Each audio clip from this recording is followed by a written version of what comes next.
యేసురాజారాధనా హల్లెలూయా.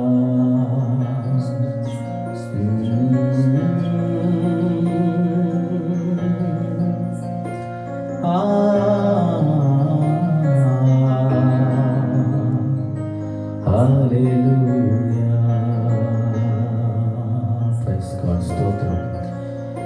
ఆకాశమందు వాసముగా పరిశుద్ధుడా నీకు వందనాలు, స్తుతులు, స్తోత్రాలు నాయనా. ఈ రాత్రికాల సమయంలో నీ నామాన్ని మహిమపరచడానికి తండ్రి మీరు మాకు ఇచ్చిన గొప్ప కృపకై నీకు వందనాలు, స్తుతులు, స్తోత్రాలు. పరిశుద్ధుడు ఆశ్చర్యకరుడు ఆలోచనకర్త నీకే స్తోత్రం, స్తోత్రం, స్తోత్రం. శ్రీమంతుడైన దేవుడా నీకు వందనాలు, స్తోత్రం. నీ కృప, నీ కృప, మైటీ గాడ్, నీ కృప, నీ కృప, నీ కృప, కృప మాకు చాలు. పరిశుద్ధ యేసు రాజా, grace is sufficient for us, mighty Lord. మహిమ కలిగిన దేవుడానికి స్తోత్రం, స్తోత్రం, స్తోత్రం, స్తోత్రం. యేసయ్యా నీకు వందనాలు, స్తుతులు, స్తుతులు, స్తోత్రాలు, స్తోత్రం. ఆశ్చర్యకరుడు, ఆశ్చర్యకరుడు ఆలోచనకర్త. నన్ను బ్రతికిస్తుంది నీ కృప, నన్ను నడిపిస్తుంది నీ దయా, నన్ను నిలబెట్టింది నీ కృప, నన్ను ఓదార్చింది నీ దయా. నన్ను బ్రతికిస్తుంది నీ కృప, నన్ను నడిపిస్తుంది నీ దయా, నన్ను నిలబెట్టింది నీ కృప, నన్ను ఓదార్చింది నీ దయా. నీ కృప లేని క్షణము నేను లేనయ్యా, నీ దయ లేని క్షణము బ్రతుకలేనయ్యా, నీ కృప లేని క్షణము నేను లేనయ్యా, నీ దయ లేని క్షణము బ్రతుకలేనయ్యా. ఆరాధన నీకేనయ్యా, ఆరాధన నీకేనయ్యా, ఆరాధన నీకేనయ్యా, ఆరాధన నీకేనయ్యా. నన్ను బ్రతికిస్తుంది నీ కృప, నన్ను నడిపిస్తుంది నీ దయా, నన్ను నిలబెట్టింది నీ కృప, నన్ను ఓదార్చింది నీ దయా. కఠినమైన పరిస్థితులన్నీ బహుశలుగా మార్చింది నీ కృప, అసాధ్యమైన కార్యములన్నీ సాధ్యముగా చేసింది నీ దయా. కఠినమైన పరిస్థితులన్నీ బహుశలుగా మార్చింది నీ కృప, అసాధ్యమైన కార్యములన్నీ సాధ్యముగా చేసింది నీ దయా.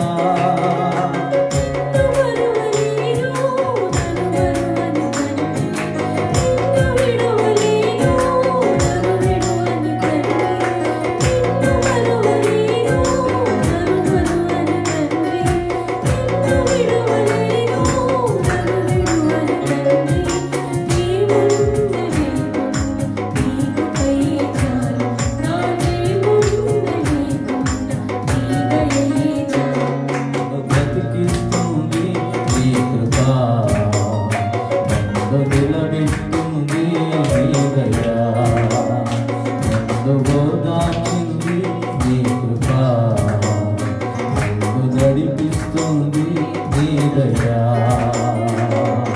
ఆరాధనా, ఆరాధనా, ఆరాధనా, ఆరాధనా, ఆరాధనా, ఆరాధనా, ఆరాధనా, ఆరాధనా, ఆరాధనా,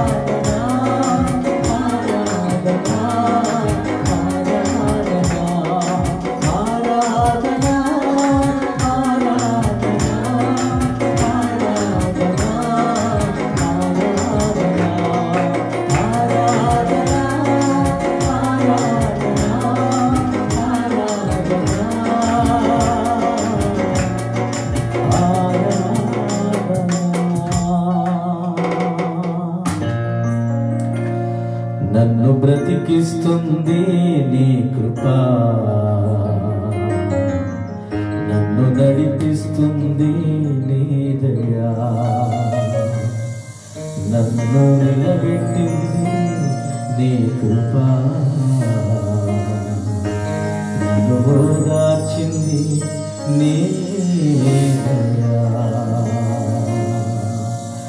ఆరాధన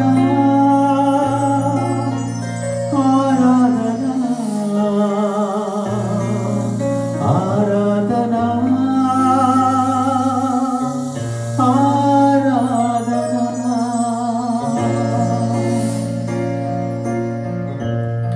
మహోన్నతుడా, కృప కలిగిన దేవ, సర్వశక్తిమంతుడా, నీకు వందనాలు, స్తుతులు, స్తోత్రాలు తండ్రి. ఈ రాత్రికాల సమయంలో నీ కృప చేత మమ్మల్ని బ్రతికించి నీ శక్తి చేత నిలబడినందుకు నీకు వందనాలు ప్రభువా. మీరే నీ కనికరాన్ని చూపించండి. ఆరాధనలో మాతో ఉన్న ప్రభువా, నీ వాక్యం ద్వారా మాతో మాట్లాడి మమ్మల్ని దర్శించి నీ కృపలో నిలబెట్టమని యేసు నామమున అడుగుచున్నాను తండ్రి. ఆమేన్. హల్లెలూయా. Praise the lord.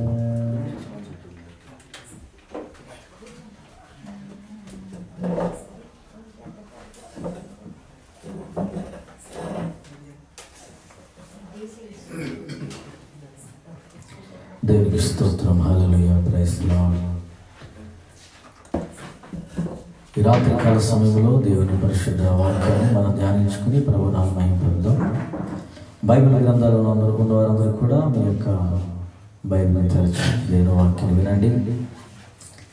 దేవుడు ఈ రాత్రికాల సమయంలో మనతో మాట్లాడినప్పుడు గడిచిన వారం అంతా కూడా బలహీనంగా ఉన్న వారందరూ కూడా బలపరచబడతారు.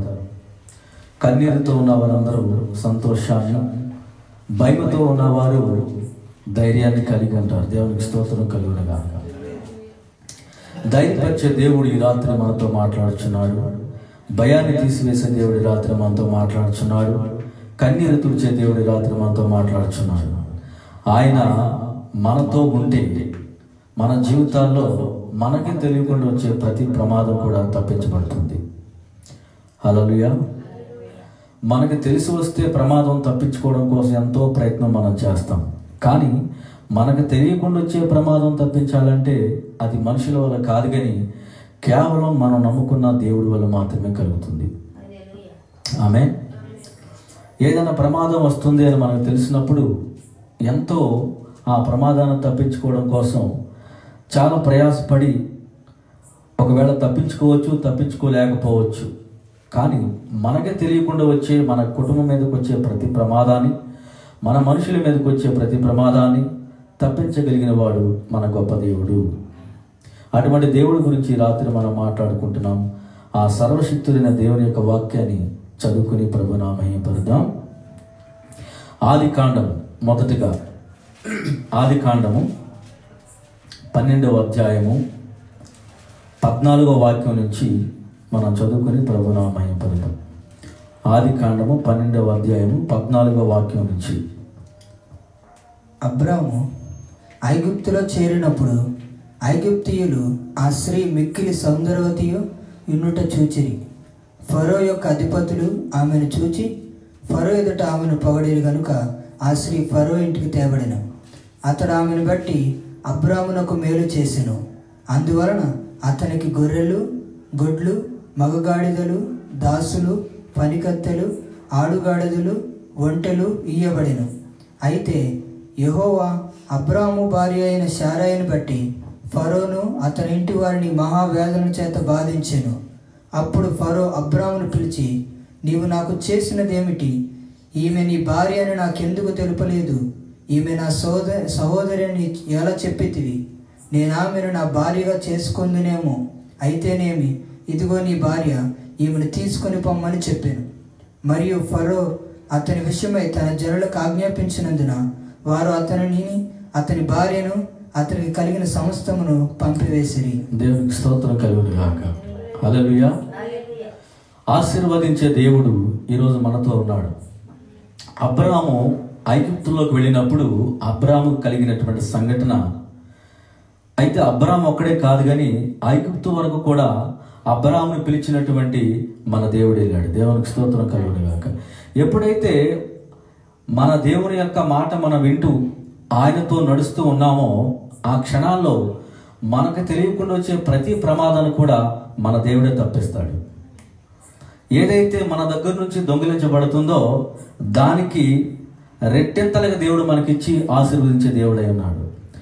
సాతానుడు మన జీవితాల్లో, మన కుటుంబంలో ఉన్నటువంటి మన సమస్తాన్ని దొంగిలించాలని, మన ప్రేమను, మన యొక్క ఆనందాన్ని, మన సంతోషాన్ని, మన సమాధానాన్ని, మనకు కలిగిన వాటన్నిటినీ దొంగిలించాలని ప్రయత్నం చేస్తూ ఉన్న సమయాల్లో దేవుడు వాడిని తరిమి, వాడిని కొట్టి, వాడిని గద్దించి ఏదైతే మన దగ్గర నుంచి సాతానుడు దొంగిలించాలనుకున్నాడో దానికి 10 100 మనం ఊహించినటువంటి, ఎక్స్పెక్ట్ చేయనటువంటి విధంగా దేవుడు మనల్ని ఆశీర్వదించి మనల్ని నడిపించే దేవుడు అయినాడు. దేవునికి స్తోత్రం కలుగును గాక. అబ్రాహాము భార్య శారాయి చాలా సుందరమైనటువంటి స్త్రీ, ఎంతో అందమైనటువంటి స్త్రీ. అంటే ఆ స్త్రీని ఐగుప్తు రాజు మరియు అతని ఇంటికి రప్పించుకున్నాడు ఆమె వివాహం ఆడటానికి. అయితే ఒకవేళ అబ్రాహాము గనక ఆమె నా భార్య అని తెలిస్తే గనక అబ్రాహాముని చంపేసి ఆమెను మాత్రం తీసుకెళ్లేవాడు. ఆ విషయమే అబ్రాహాము మదనపడుచున్నప్పుడు, నా దాసుడు ఈ విషయంలో బాధపడుతున్నాడు, ఈ విషయంలో కంగారు పడుతున్నాడు అని ఏ దేవుడైతే అబ్రాహాముని పిలిచాడో ఆ దేవుడు దిగి వచ్చాడు. దేవునికి స్తోత్రం కలుగును గాక. తన దాసుడు బాధపడుతున్నప్పుడు, తన పిల్లలు బాధపడుతున్నప్పుడు, తన పిల్లలు శ్రమలో ఉన్నప్పుడు, తన పిల్లలు కన్నీటిలో ఉన్నప్పుడు, నలిగిపోతున్నప్పుడు చూస్తూ ఊరుకునే దేవుడు మన దేవుడు కానే కాడు. సాతానుగాడు ఒక ప్లాన్ వేస్తే మన దేవుడు 100 ప్లాన్లు వేస్తాడు. అటువంటి గొప్ప దేవుడు మన దేవుడు. ఆమె హల్లెలూయా. ఈ యొక్క అబ్రాహాము భార్య శారాయి ఫరో ఇంటికి తీసుకెళ్ళబడినప్పుడు అబ్రాహాము ఎంత మదనపడి ఉంటాడు, ఎంత బాధపడి ఉంటాడు. దేవా, నన్ను పిలిచావు, నా గ్రామాన్ని, నా ప్రాంతాన్ని, నా తల్లిదండ్రులు విడిచిపెట్టమన్నా విడిచిపెట్టాను. మరి నేను అనేకమైన ప్రాంతాలకు తిరుగుతూ ఐగుప్తు దేశానికి వచ్చాను. మళ్ళీ ఇప్పుడు నేను నా ప్రదేశానికి వెళ్ళబోతున్నాను. మరి మధ్యలో ఇదిగో నా భార్య దొంగిలించబడింది అని అడుగుంటాడేమో అనుకుంటున్నాను. అతను మదన పట్టడం చూసి, నా యొక్క సేవకుడిని, నా కుమారుణ్ణి నేనే పిలిచాను కాబట్టి నేనే కాపాడాలి. దేవునికి స్తోత్రం కలుగును గాక. హల్లెలూయా. ఇప్పుడు జరిగిన సంఘటన ఏంటంటే, అబ్రాహాము ఫైట్ చేయలేదు, అబ్రాహాము ఫరో మీద గొడవడలేదు, ఎందుకు తీసుకెళ్తానని మాట్లాడలేదు. కానీ అలాగూ నిదానంగా ఉన్నప్పుడు దేవుడు ఊరుకోకుండా రోషము కలిగిన వాడై ఆ రాత్రి ఫరో పడుకుని నిద్రపోతున్నప్పుడు ఫరోని లేపి, ఫరో, ఆమె మీద చేయగానే ముట్టవద్దు. దేవునికి స్తోత్రం కలుగును గాక.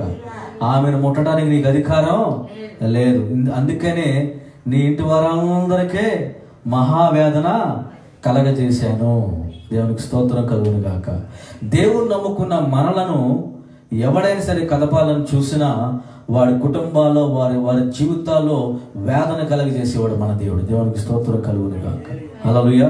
దేవుని మీద ఆధారపడినప్పుడు, దేవుడి మీద విశ్వాసం ఉంచినప్పుడు, దేవుని మీద మన కనుదృష్టి ఉంచినప్పుడు, అయ్యా నిన్నే నమ్ముకున్నానని మనం అంటున్నప్పుడు ఎన్ని పరిస్థితులు ఎదురైనా, ఎన్ని సమస్యలు ఎదురైనా అది మన దగ్గర నుంచి తొలగిపోయినంత అంతవరకు వచ్చినా కూడా మన దేవుడు ఊరుకునే దేవుడు కానే కాడు. మనుషులు మాట్లాడితే కొంతమంది వింటారా?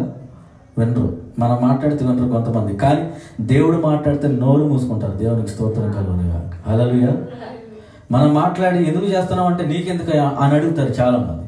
మన మీద గొడవ చేయడానికి వస్తారు. కానీ మనం కాముగా ఉండి ప్రశాంతంగా ఉండి ప్రార్థన చేస్తే మనకు వచ్చిన శ్రమలు, మనకు ఎవరైతే కలిగిస్తున్నారో ఆ శ్రమలను బట్టి దేవుడే వారితో మాట్లాడతాడు. అధికారులు మాట్లాడిన వాడు వినకపోవచ్చు, లేకపోతే ఎవరు పెద్ద వాళ్ళు మాట్లాడినా వాళ్ళు వినకపోవచ్చు. కానీ దేవుడు కనపడి మాట్లాడితే వినకుండా ఉంటాక ఇంకా మనుషులకి బలం ఉందా, ధైర్యం ఉందా? ఎదుర్కొనే సాహసం చేసే ఆ ధైర్యం ఎవరికి లేనే లేదు. కాబట్టి మన దేవుడు మన పక్షాన ఉండగా ఎవ్వడు కూడా మనల్ని ఏమీ కూడా చేయలేడు. ఒకవేళ ఈ రాత్రి మనం దేవుని నమ్ముకున్న బిడ్డలమైతే, దేవుని మీద ఆనుకున్న బిడ్డలమైతే, దేవుని బాటలో నడుస్తున్న బిడ్డలమైతే, మన పక్షాన మనకు తెలియకుండా వచ్చే ప్రమాదాలను, మనకు తెలియకుండా వచ్చేటువంటి ప్రతి ఆపదను కూడా తొలగించడానికి సర్వశక్తినైన దేవుడు తన హస్తాన్ని చాపి ఉంచాడు. ఆమేన్. హల్లెలూయా. మా స్టూడియో కాలిపోయినప్పుడు, ఆ భయంకరమైన పరిస్థితుల్లో మేము ఉన్నప్పుడు, మరి అనేక మంది హేళన చేస్తూ వాళ్ళు కట్టుకున్న స్టూడియో అంతా కాలిపోయింది, వాళ్ళ ఆఫీస్ అంతా కాలిపోయిందని సంకలెగరేస్తున్న దినాలై ఆ క్షణాల్లో అనేక మంది నిందలేం వేశారంటే వారు ఏదో పాపం చేశారు కాబట్టి వారికి కలిగిందంతా కూడా పోయిందని నిందలేయడం ప్రారంభించారు.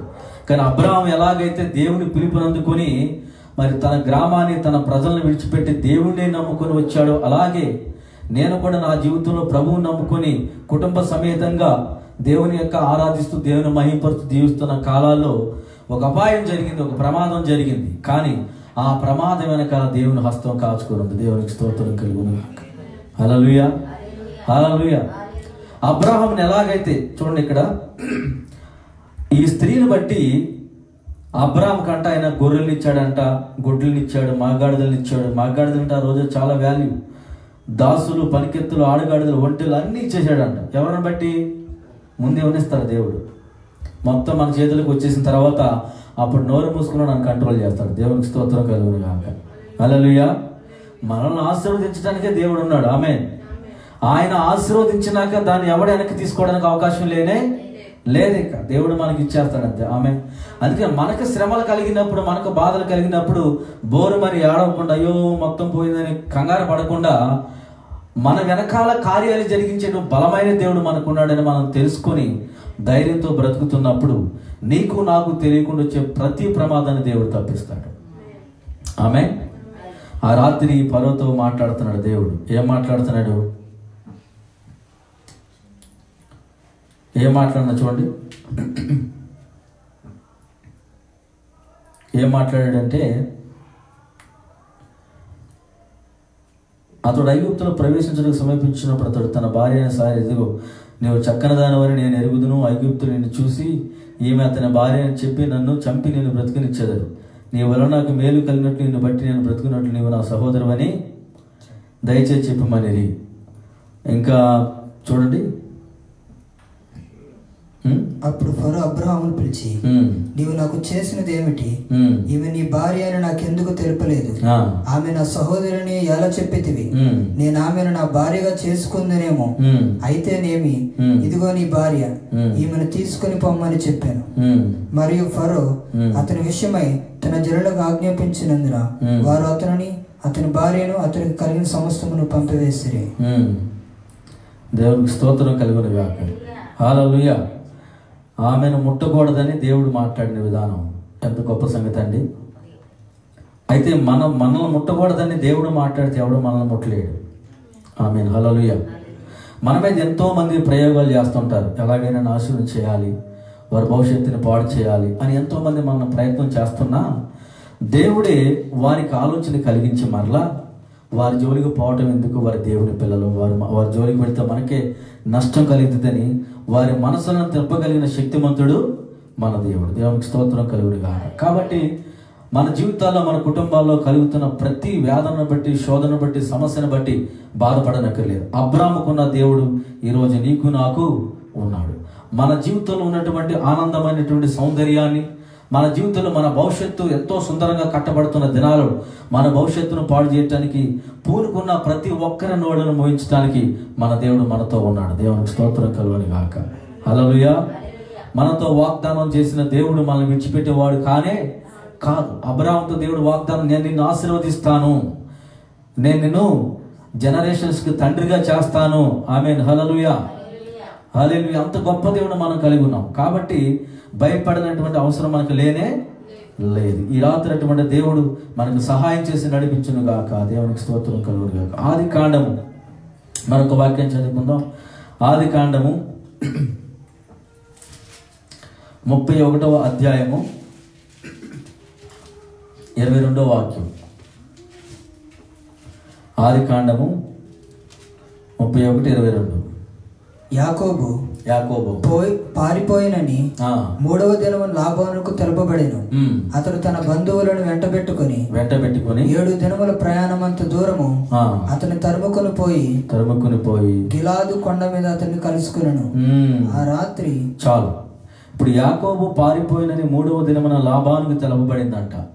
యాకోబు మామ అయినటువంటి లాబానుకు తెలుపబడింది ఏంటంటే, యాకోబు తన కలిగినదంతా తన భార్యలను తీసుకుని ఆ లాభానికి తెలియకుండా వెళ్ళిపోయాడు. ఎందుకు వెళ్ళిపోయాడు అంటే ఎన్నిసార్లు అడిగినా కూడా లాభాన్ని పంపించడం లేదు ఇంటికి. నేను వెళ్ళిపోతాను, నా స్వదేశానికి, నా యొక్క బంధువుల దగ్గరికి వెళ్ళిపోతానని పంపించేసే అని చెప్తే అతను పంపించడం లేదు, నాటకాలు ఆడుతూ ఉన్నాడు అనమాట.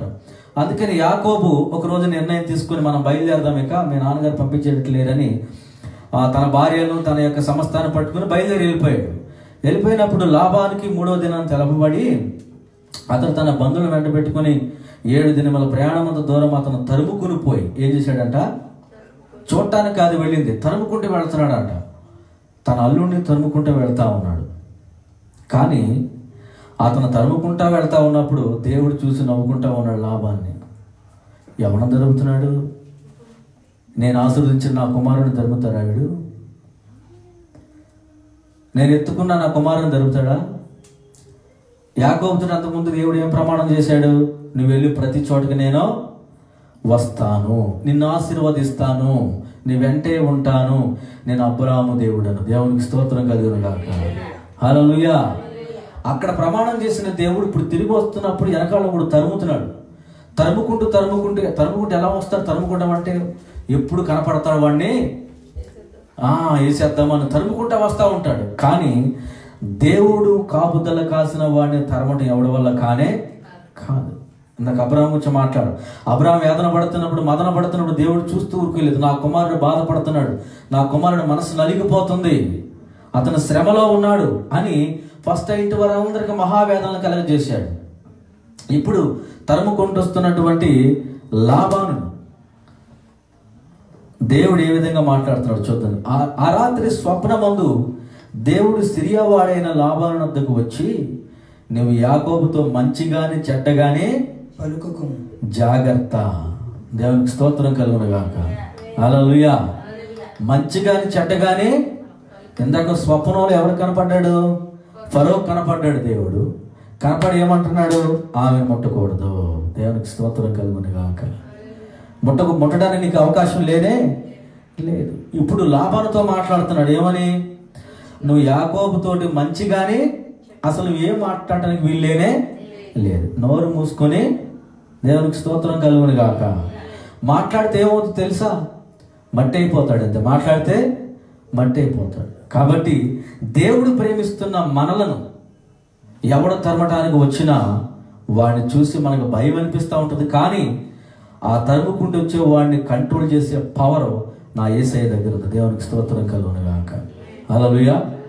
నిన్ను నన్ను ఏ సమస్యలు తరుముకుంటూ వచ్చినా, ఏ వేదన తరుముకుంటూ వచ్చినా, మన బంధువులే తరిమినా, కన్నవారే తరిమినా, స్నేహితులే తరిమినా, సాతానుగాడే తరిమినా, ఎవడైనా కానివ్వండి, నువ్వు దేవుని కంట్రోల్లో ఉంటే, దేవుని ప్రొటెక్షన్లో ఉన్న బిడ్డవైతే, నువ్వు దేవుని యొక్క సేవకుడవైన, దేవుని యొక్క విశ్వాసమైన, దేవుని మీద నమ్మకం ఉంచిన ఒక మంచి బిడ్డవైతే, నిన్ను తరుముకుంటూ వచ్చే ప్రతి ఒక్కడిని కూడా కంట్రోల్ చేయడానికి నా యేసయ్య చేయి చాపుంచాడు ఈ రాత్రి. దేవునికి స్తోత్రం కలుగును.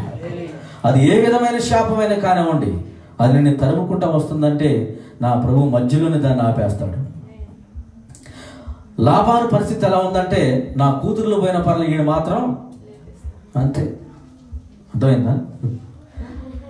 ఆయన పరువు నిలబడాలి అంతే. ఫస్ట్ ఎవరైతే ఏముంది వాడిని మట్టి గరిపించేయాలనుకుంటున్నాడు. అందుకని తరుముడు ఎప్పుడు కనపడతాడు అనుకుంటూ వనుకుంటూ వస్తున్నాడు. ఈలోపు యాకోబు కనపడలేదు, కానీ దేవుడు కనపడ్డాడు.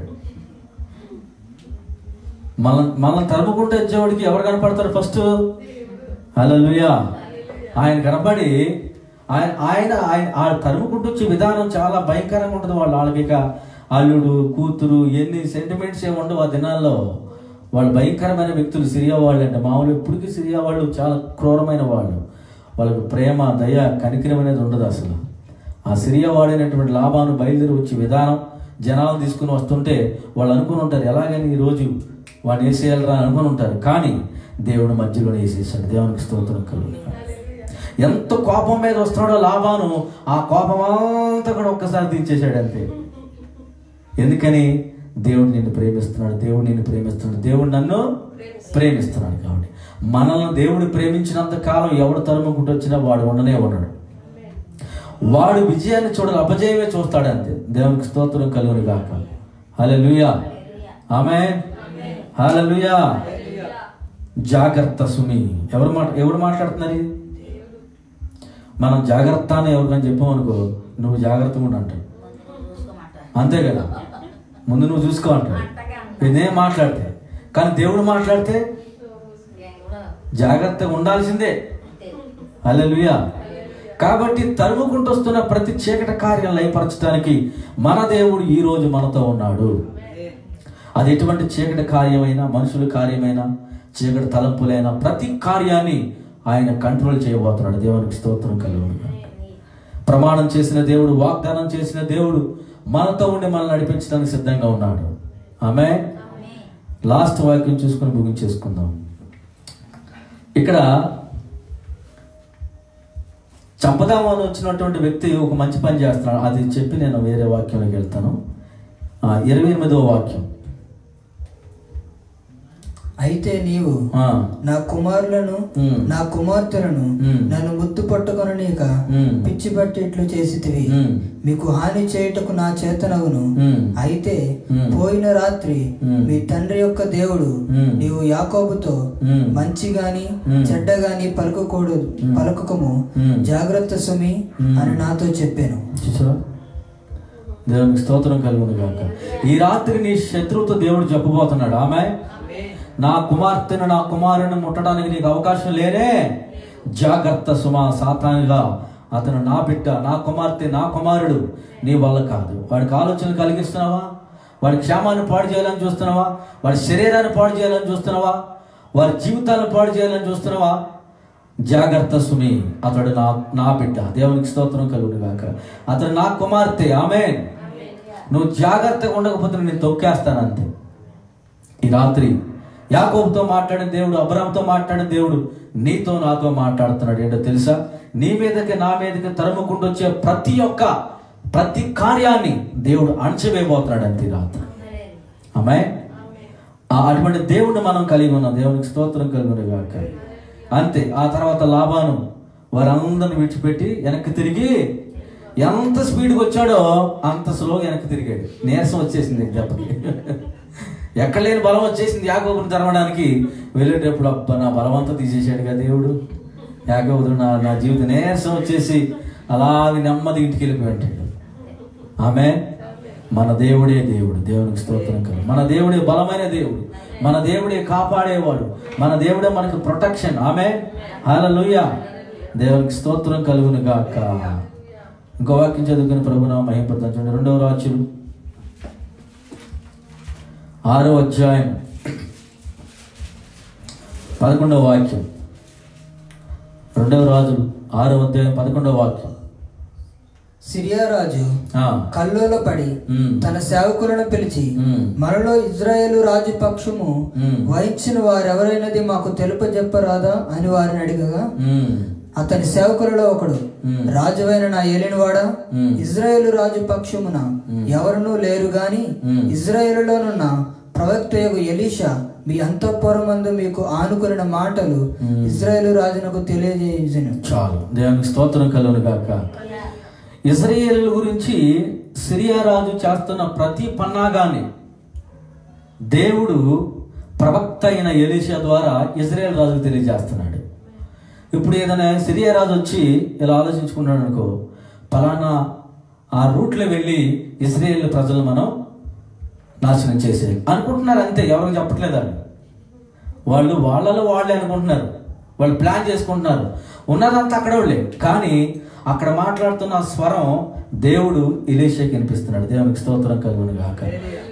వీళ్ళు ఈ ప్లాన్ వేసుకొని ముగించక ముందే ఈ యొక్క ఆలోచన ఇజ్రాయేల్ రాజుకు తెలిసిపోతుంది.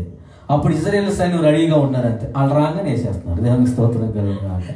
హల్లెలూయా. ప్రతిసారి వెళ్తున్నారు, ఓడిపోతున్నారు సిరియా వాళ్ళు. కానీ అర్థం కావట్లేదు సిరియా రాజుకి. మెంటలు వచ్చేసి ఏం జరుగుతుంది, మనం ఎన్ని ప్లాన్లు వేసినా ఓడిపోతున్నాం. ఎవరు చెబుతున్నారు ఈ సంగతులన్నీ, నాకు చెప్పండి అని ఏడుతున్నాడు ఆయన.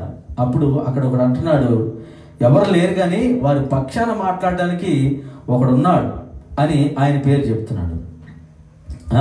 ఎలీషా మీ అంతఃపురముందు మీరు అనుకుని మాటలు ఇజ్రాయేలుకు తెలియజేయనను. అందుకు రాజు, మేము మనుషులను పంపి అతను తెప్పించినట్లు నువ్వు వెళ్ళి అతను చోటు చూసి రమ్మని సెలవేయగా అతడు దోతనులో ఉన్నాడని వర్తమానం వచ్చెను. కాబట్టి రాజు అతడికి గుర్రములను రథములను గొప్ప సైన్యమును పంపాడంట. ఎవరి కోసం?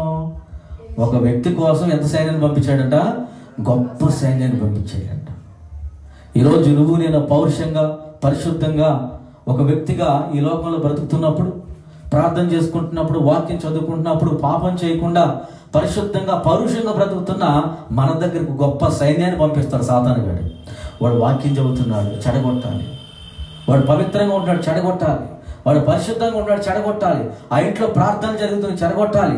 మంచి సేవ చేస్తున్నాడు, వాడిని చెడగొట్టాలి అని గొప్ప సైన్యాన్ని సాతానుని పంపిస్తాడు మన జీవితాలను పాడు చేయటానికి. దేవునికి స్తోత్రం కలుగును గాక. తర్వాత మాట కొరకు స్తోత్రం చెప్తున్నాను. ఆమేన్, హల్లెలూయా. అయితే వాళ్ళు వచ్చేసి వారు రాత్రి వేళ వచ్చి నలుదిశలను పట్టణమును, ఒక వ్యక్తి ఉన్నాడు దేవుని సేవకు, అతను ఎక్కడో మధ్యలో రూమ్లో కూర్చొని ఉన్నాడు, కానీ పట్టణం అంతా కూడా చుట్టు వేశారంట. ఆలోచించండి, పట్టణం అంతా చుట్టు వేసి ఆయన తీసుకువెళ్ళడానికి సిద్ధంగా ఉంది. ఎప్పుడు తెల్లారదని బట్టుకు వెళ్దామని. ఈలోపు ఎలీషా యొక్క పనివాడు దాసుడు ఉన్నాడు. ఎప్పుడు లేచినట్టుగా ఆయన చక్కగా లేచి ప్రశాంతంగా ఆయనకి ప్రార్థన చేయటం అంత అలవాటు ఉన్నదేమో. బయటకు వచ్చి ఎలా ఉందో చూద్దామని చూస్తున్నాడు. చూస్తే ఏముందో బయట? దైవజనుడైన అతని పనివాడి పందలగడ లేచి బయటకు వచ్చినప్పుడు గుర్రములను రథములను గల సైన్యమును పట్టణమును చుట్టుకుని నుండి కనబడెను. అంతటా ఆ పనివాడు, అయ్యో నా ఏలినవాడా, మనం ఏం చేయదము అన్నాడు. ఏం చేయటం? ఉన్నది ఎవరి దగ్గర, చేసేది ఏం పని అంటే చాలా మంది కంగారు పడిపోతున్నది. అలాగే ఉంటాయి వాళ్ళ సేవకులు, విశ్వాసులే, ప్రార్థనకి వెళ్ళేవాళ్ళే. కానీ ఇదిగో చుట్టుముట్టు కనపడినప్పుడు, సైన్యం కనపడినప్పుడు, చీకటి కనపడినప్పుడు, అనేకమైన శ్రమలు కనపడినప్పుడు అయ్యో ఇప్పుడు ఏం చేయాలి అని కంగారు పడేటువంటి జనాలు ఉన్నారు చాలామంది. ఈరోజు వాక్యం ఏంటంటే, మనం నమ్ముకున్న దేవుడు మనకి తెలియకుండా వచ్చే ప్రతి ప్రమాదాన్ని తప్పించే దేవుడు. దేవునికి స్తోత్రం కలుగును గాక. హల్లెలూయా. ఈ సిరియా రాజు ఎప్పుడైతే సైన్యం అంతటనే ఎలీషా దగ్గరికి పంపించడానికి యోహం పూనుకున్నాడో, ఆ టైంలో ఆకాశమందు పరిశుద్ధుడైన దేవుడు ఒక సైన్యాన్ని ఏర్పాటు చేశాడు. దేవునికి స్తోత్రం కలుగును గాక. ఇదిగో కింద భూమి మీద ఉన్నటువంటి సిరియా రాజు వారి సైన్యాన్ని పంపిస్తున్నాడు. అగ్ని రథాలతోటి మీరు బయలుదేరి వెళ్ళండి, నా సేవకుడు చుట్టూతో మీరు ఉండాలి. దేవునికి స్తోత్రం కలుగును గాక. నా పిల్లల చుట్టూతో ఉండాలి, ఆమేన్. నా ప్రజల చుట్టూతో ఉండాలి, ఆమేన్. నన్ను నమ్ముకున్న వారి చుట్టూతా మీరు ఉండాలి. ఎవరైతే దేవుని నమ్ముకొని, అయ్యా నీవే నాకు దిక్కు, నీవే నాకు ఆశ్రయం, నీవే నాకు ప్రాణం, నీవు తప్ప నాకు ఎవరు లేరని ఎదురు చూస్తూ ఉన్నారో వారికి వాగ్దానం ఈరోజు. ప్రతి ఒక్కరి చుట్టూతో నా ప్రభు అగ్ని రథాలతో సైన్యాన్ని ఉంచబోతున్నాడు. దేవునికి స్తోత్రం కలుగును గాక. హల్లెలూయా. ఎలీషా లోనున్నాడు, కానీ ఈ యొక్క చుట్టూతో ఎవరున్నారో అతను కనపడుతుంది, కానీ వారి వెనకాల ఎవరున్నాడు కూడా చూడగలుగుతున్నాడు. దేవునికి స్తోత్రం కలుగును గాక. వీరందరూ ఏమో చిన్న చిన్న చీమల్లా కనపడుతున్నారు ఎలీషాకి, కానీ అగ్ని రథాలు ఉన్న వాళ్ళు అగ్ని అలా ఉన్నారు కాబట్టి ఎలీషాకి ఏ భయం లేదు. ఎందుకనంటే వారు తెలుసుకున్నారంటే వీరందరిని ఒక్క క్షణంలో అలా తుడిచివేయగలరు. అందుకని పెద్ద భయం అనిపించట్లేదు, ప్రశాంతంగా ఉన్నాడు ఎలీషా. అలాగే మన కుటుంబంలో, మన జీవితాల్లో కూడా మన కోసం దేవుడు సిద్ధపరిచిన సైన్యం ఒకటి ఉందని తెలుసుకొని ప్రతి సమస్య, ప్రతి చీకటిక, ప్రతి అంధకార శక్తులు, ప్రతి శోధనలు, ఎన్ని కన్నీరు నీ జీవితంలో వచ్చినా, ఎలాగైతే ఎలీషా చుట్టూతో అగ్ని రథాలతోటి పరిశుద్ధుడైన దేవుడు కాపుదల కాశాడో నీవు కూడా అలా ఊహించుకోవాలి. దేవునికి స్తోత్రం కలుగును గాక. ఈ లోకంలో ప్రతి సమస్య నన్ను ఏం చేయలేదు, ఎందుకంటే నా చుట్టూతో ఉన్నటువంటి వారు ఎవరో తెలుసా? సాక్షాత్తు సర్వశక్తుడైనటువంటి సైన్యములకు అధిపతి యెహోవా ఏర్పాటు చేసినటువంటి సైన్యం ఉంది. దేవునికి స్తోత్రం కలుగునుగా. కాబట్టి ఏ మనుషుడు ఏ చీకటి నన్ను ఏమి చేయలేదని మనం గ్రహించాలి. గ్రహించినప్పుడు దేవుడు మనకు అద్భుతాన్ని, ఈ గ్రహించలేనటువంటి ఈ యొక్క పనివాడు కంగారు పడినట్టుగా మనం కంగారు పడకూడదు. అప్పుడు అంటున్నాడు, అతడు భయపడవద్దు, మన పక్షంలో ఉన్న వారు వారికంటే అధికులై ఉన్నారంట. దేవునికి స్తోత్రం కలుగును గాక. యెహోవా వీడు చూచినట్లు దయచేసి వీడి కండ్లను తెరువు. ఈరోజు దేవుడు అగ్ని రథాల లాంటి ఆ సైన్యమును చూచే కన్నులను భయపడుతున్న వారికి కలుగు చేయను గాక, బాధపడుతున్న వారికి కలుగు చేయను గాక, కన్నీటిలో ఉన్న వారికి కలుగు చేయను గాక, శ్రమలో ఉన్న వారికి కలుగు చేయను గాక. అబ్రాహామును కాపాడిన దేవుడు నిన్ను నన్ను కాపాడును గాక. దేవునికి స్తోత్రం కలుగును గాక. యాకోబును తరుముతున్నటువంటి ఆ లాబాను గద్దించిన దేవుడు నిన్ను నన్ను తరుముతున్న వారిని గద్దించును గాక. దేవునికి స్తోత్రం కలుగును గాక. హల్లెలూయా. అలాగే ఎలీషాను పట్టుకోవడానికి వచ్చినటువంటి సైన్యం ఆ పట్టణాన్ని మొత్తం చుట్టువేసినప్పుడు వారి కంటే అదుకులైనటువంటి సైన్యాన్ని పంపించిన దేవుడు ఈ రాత్రి నీ కుటుంబానికి పంపించును గాక. దేవునికి స్తోత్రం కలుగును గాక. హల్లెలూయా. ఎప్పుడు తెల్లారద్దా టప్కన పట్టుకుని వెళ్ళిపోదాం అనుకున్నారు వీళ్ళు, కానీ ప్రతి ఒక్కరికి కళ్ళు లేకుండా చేశాడు దేవుడు. దేవునికి స్తోత్రం కలుగునుగా. హల్లెలూయా. ఎంత గొప్ప సంగతి అండి. ఈ రాత్రి అటువంటి దేవుడిని నీవు నేను కలిగి ఉన్నాం. భయపడద్దు, బాధపడనక్కర్లేదు. మనం కాపాడటానికి మన దేవుడు సిద్ధంగా ఉన్నాడు ఈ రాత్రి. ఒకవేళ దేవుడి మీద విశ్వాసం ఉంచిన వ్యక్తి అయితే ఈ రాత్రి నువ్వు భయపడనక్కర్లేదు, కన్నీరు కారం అవసరం లేదు. మన యేసయ్య మన కొరకు సిద్ధంగా ఉన్నాడు. అబ్రాహాము భార్య శారాయిని తీసుకెళ్ళిపోయినప్పుడు అబ్రాహాము మనసు నిండా వేదన కలిగి ఉండొచ్చు, కానీ దేవుడు తన వేదనను చూసి ఆ శారాయిని కనీసం టచ్ చేయడానికి కూడా పర్మిషన్ ఇవ్వలేదు. దేవునికి స్తోత్రం కలుగును గాక. హల్లెలూయా. అలాగే నీకు నాకు కలిగి ఉన్నది ఏదైతే అది దొంగిలించబడాలని, పోగొట్టాలని, ఆశీర్వాదాన్ని తీసివేయాలని, మన దగ్గర ఉన్నటువంటి దాన్ని దొంగిలించాలని సాతానుగాడు మనుషులు ప్రయత్నం చేస్తున్నప్పుడు దేవుడు వాటిని ముట్టుకొనకుండా చేయగలిగిన శక్తిమంతుడు ఆయన. దేవునికి స్తోత్రం కలుగును గాక. హల్లెలూయా. నిన్ను నన్ను తరుముకుంటూ వస్తున్న ప్రతి చీకటి కార్యాన్ని మనుషులను ఆపగలిగిన దేవుడు ఈ రాత్రి నీతో నాతో ఉన్నాడు. దేవునికి స్తోత్రం కలుగును గాక. హల్లెలూయా. నిన్ను నన్ను అలుముకున్నటువంటి చీకటి అంధకార శక్తులు, రోగాలే కానివ్వండి, శ్రమలే కానివ్వండి, మాటలే కానీ, చూటుపోటు మాటలే కానివ్వండి, ప్రతి విధమైన అంధకార చీకటి శక్తులని కూడా ఈ రాత్రి లైవ్ చేయడానికి వారి కంటే అదుకులైన వారిని నీ ఇంటి చుట్టూ దేవుడు పెట్టాడు ఈ రాత్రి. నీ చుట్టూ దేవుడు పెట్టాడు ఈ రాత్రి. దేవునికి స్తోత్రం కలుగును గాక. తెలుసుకొని బలవంతుడై శక్తి కలిగిన వ్యక్తివై నువ్వు లేవాలని మీకు తెలియజేస్తా ఉన్నాను. ప్రార్థన చేసుకున్నాం. పరిశుద్ధుడా, కృప కలిగిన దేవుడా, సర్వశక్తి మంత్రుడు నీకు వందనాలు. కనికరమ కలిగిన దేవుడా, దయ కలిగిన ప్రభువా నీకు స్తోత్రాలు. ఈ రాత్రి మీరు చేసిన ప్రతి కార్యానికే నీకు వందనాలు ప్రభువా. మా పక్షాన్ని ఉండి మాకు తెలియకుండా వచ్చే ప్రతి ప్రమాదాన్ని తప్పిస్తూ నడిపిస్తున్న ప్రభువానికి స్తోత్రం. మమ్మల్ని ఆశీర్వదిస్తున్న ప్రభువానికి స్తోత్రం. అన్ని జనులు ఆశీర్వదిస్తున్నావు, మనుషుల్లో ఆశీర్వదిస్తున్నావు, అనేక ప్రాంతాల్లో ఆశీర్వదిస్తున్నావు, నిలబెడుతున్నావు, వాడుకుంటున్నావు. శ్రమల నుండి, కన్నీటి నుంచి, బాధ నుంచి, దుఃఖం నుంచి పైకి తీసుకొస్తున్నావు ప్రభువానికి స్తోత్రం. మీరు చేసిన ప్రతి కార్యానికి నీకు వందనాలు తెలియజేస్తూ ఈ రాత్రి బాధలో ఉన్న వారిని వాదార్చండి, కన్నీటిలో ఉన్నవారు వాదార్చండి. నీ రాకడికి సిద్ధపాటు చేయమని అడుగుతున్నా ప్రభా. నీకు వందనాలు స్తోత్రాలు. నీ శక్తితో నీ బలమైన కార్యాలు జరిగించమని, నీ కార్యాలను చూసే కన్నులు తెరవమని, అభిషేకించి ఆశీర్వదించమని, తరుముకుంటూ వస్తున్న వారి వైపు చూసి భయపడకుండా, చంపటానికి వస్తున్న వారిని చూసి భయపడకుండా, నిందలు వేస్తున్న వారిని చూసి భయపడకుండా, దేవా నువ్వు శక్తి కలిగిన వాడువని, కార్యాలు చేస్తావని, నమ్మదగిన దేవుడు అని వాగ్దానాన్ని ఇచ్చిన ప్రభువా, నువ్వు ఆశీర్వదించే దేవుడు అని తెలుసుకున్నట్టు ప్రతి ఒక్క నేత్రాలు తెరిచి శక్తి కలిగిన వారే జీవించినట్టు కృప చూపించమని, ఈ వాక్యం విన్న వారందరూ దీవించి బలపరచమని యేసు నామమున అడుగుచున్నాను తండ్రి. ఆమేన్. యేసు రక్తం ఇచ్చాము, శిలువ రక్తం ఇచ్చాము. ప్రభు యేసు నామమున సంపూర్ణ విజయం కలుగును గాక. హల్లెలూయా. మన తండ్రి యొక్క ఈ కుమారుని యొక్క పరిశుద్ధాత్మ అనే సహవాసం కూడిన మనకు లోకల పరిశుద్ధులందరికీ కలుగును గాక. ఆమేన్. Praise the Lord. అందరికీ వందనాలు.